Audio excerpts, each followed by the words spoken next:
मस्जिद में शिवलिंग क्यों देखना, अब हमको कोई आंदोलन करना नहीं है। छोटा सा जवाब। तो हम तो कुछ नहीं कर रहे हैं ना, तो करवा रहे अगर कोई और कर रहा है, यही जो देश देख रहा है सुधांशु जी, आप करवा रहे हैं ना। आप ही जो तो मोहन करवा रहे हैं, भागवत जी ने आप ही तो कहा सरकार है, आप ही करवा रहे मैं हैं। बिल्कुल ये बता रहा देश और प्रदेश जानता है। ठीक है, जवाब सुनिए। देखिए, मैं आपको बात बता दूं, जो मोहन भागवत जी ने कहा वो बिल्कुल सही है। हर मंदिर के, हर मस्जिद के अंदर हमें शिवलिंग देखने की जरूरत नहीं है, हर आदमी का डीएनए चेक कराने की जरूरत नहीं है, क्योंकि हमारा अकबर अंथानी तीनों का बाप किशन लाली निकलने वाला है, इसमें कोई संदेह नहीं। चलिए, तीनों आप तीनों का क्या बीजेपी का एजेंडा आप ले जा रहे हैं आगे? बीजेपी का एजेंडा ले जा रहे हैं? नहीं अंजना जी, बीजेपी और संघ नहीं, बिल्कुल नहीं अंजना जी। अगर समाज को संगठित करना या एक करना या एक होकर कोई विचार करना बीजेपी का एजेंडा है, तो हमें लगता है कि फिर हम लोगों को यह सोचना नहीं चाहिए, क्योंकि राष्ट्र सर्वोपरि। और रही बात, जहां तक प्रोफेसर साहब ने कई बड़ी रोचक बात उन्होंने कही मोहन भागवत जी के बारे में, उन्होंने ही कहा कि हिंदुओं को अब एक होना चाहिए, किसी के लिए चुनौती बनकर नहीं, अपने लिए और कम से कम आने वाली भारत की, लेट मी कंप्लीट, चुनौतियों के लिए। और रही बात, देखिए भाई साहब, एक तरफा ताली कभी नहीं बजती, एक तरफा बात कभी हो नहीं सकती। कभी किसी एक उलेमा को, टीवी पर निंदा वाली बात नहीं, क्योंकि इस निंदा से हम शर्मिंदा हैं, किसी एक उलेमा को सरतन से जुदा के नारे पर भीड़ लगाते आपने 1000 बार देखा। बांग्लादेश में हो रहे नरसंहार पर आपने देखी कोई भीड़? बोले दीजिए ना दादा, आप ही बोलिएगा, कोई देखी भीड़? कश्मीर में बहनों को काट दिया गया आरे में, कोई देखी भीड़? नरसंहार कहने से भी घबराते हैं। और छोड़ दीजिए, नूह में पहाड़ी से AK-47 गोलियां बरसाई गई, कोई देखी भीड़?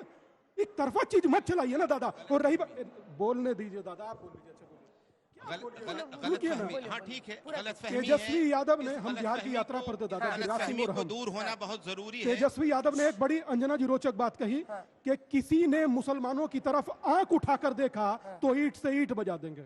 बिल्कुल करेक्ट, आपने बहुत सही कहा। मेरा मानना और कहना मात्र इतना ही है, कोई एक ताकतवर, कमजोर, लंगड़ा, लूला, अपाहिज, पहलवान, कमजोर कोई एक व्यक्ति कह दो यार इन 80 करोड़ लोगों की तरफ भी किसी ने गलत किया तो उसे भी दंडित किया जाएगा। ठीक है, मैं एक चीज बहुत ज्यादा क्लियर कर दूं आपको कि अभी बांग्लादेश का आपने जिक्र किया, मैं आपसे कह रहा हूं इस बात के लिए कि किसी भी मुल्क की माइनॉरिटी के ऊपर जो जुल्म हो रहा है, हम उसके विरुद्ध सिर्फ नहीं है, बल्कि हम तो कहते हैं, सत्ता पार्टी के यहां पर मौजूद हैं, मैं कहता हूं अटैक हो जाए, आप हमें भेजिए, हम अपनी जान की कुर्बानी वहां पे देने को तैयार हैं। मैं सिर्फ यही के मुद्दे पर भी कह रहा हूं, मैं कन्हैया लाल के कत्ल पर भी कह रहा हूं, हर जगह पे कह रहा हूं कि जुल्म को जुल्म हम कहते हैं। हम आपकी तरह से ये नहीं कहते हैं कि बिल्किस बानो को जिसका रेप हुआ उसके लोगों को हाल और माला पहना करके हम उसका स्वागत नहीं करते, हम गलत को गलत कहते हैं। कुछ पहले चर्चा हो चुकी थी, मैं एक चीज पूछना चाहता हूं कि हिंदुस्तान में 32 लाख से ज्यादा किलोमीटर का क्षेत्रफल है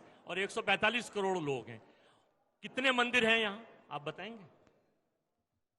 मंदिर से ज्यादा मस्जिद है। नहीं, कितने मंदिर हैं? मंदिर भाई गली गली में मंदिर है भाई। नहीं, ये सवाल नहीं है। देखिए, आप गूगल ना सर्च करें, बताएं। नहीं, गूगल क्या, गली गली में मंदिर बता है। दीजिए कितनी मस्जिद है यहाँ? मस्जिदें सन 47 के बाद 3 लाख आज बनी। बताइए ना, 2024 आजादी के बाद 3 लाख बनी है। मैं कह रहा हूँ आज बताइए। आजादी के बाद 3 लाख ये बनी। दोनों आपके गलत आंकड़े, आपको ना 3 तो लाख मंदिर के बनी बारे है। में पता आप बताइए, आप सोर्स कोट करिए। मस्जिद के बारे में पता है, आप सोर्स कोट करिए। 20 लाख से ज्यादा मंदिर हिंदुस्तान में है। अच्छा, दूसरा ये बताइए, 20 लाख से ज्यादा, ये मैं नहीं कह रहा। जिले कितने? मैं बता दूं जिले कितने? कहाँ के जिले? पूरे देश में। तो सवाल का जवाब। अरे पहले जिले बताओ ना। 75 जिले हैं उत्तर प्रदेश में। अरे देश में। अरे आप पहले यहाँ जाओ ना उत्तर प्रदेश के। दूसरी बताइए, 675 जिले हैं, 20 लाख और सुन लीजिए आप, क्या एक जिले में 10-10 हजार मंदिर है? मैं आईना हूँ, दिखाऊंगा दाग चेहरों के, आईना दिख गया। जिसे बुरा लगे वो सामने से हट जाए। तमिलनाडु में पता है आपको कितने मंदिर हैं? जरा बताएं, आप तो ज्ञान की किताब है, बताइए ना जरा। नहीं बता पाएंगे, बताओ। तमिलनाडु में, सुनिए, तमिलनाडु में करीब 24,000 मंदिर है। अरे गलत क्या? 3 फिर पूरे देश को पता चले। कितने 3 लाख से ज्यादा मंदिर। जिले कितने तमिलनाडु में? तमिलनाडु में मैं बता रहा हूँ, सुन लीजिए, कुत्तों से लहके जा रहे हैं, सुन लीजिए। मंदिर तमिलनाडु में। ना तो आपकी पहले एक सीट थी, ना लोकसभा में इस बार भी एक सीट है। इसका मतलब ये है कि इस देश तमिलनाडु का एरिया कितना है? मेजोरिटी के लोग, मतलब हर किलोमीटर एक मंदिर। नहीं पता आपको? जल्दी से कि सरसंघ चालक के बयान को सर माथे उठाते हुए सपा, कांग्रेस और प्रोफेसर जुनैद हारिस साहब देख के मेरा सर फख्र से ऊंचा हो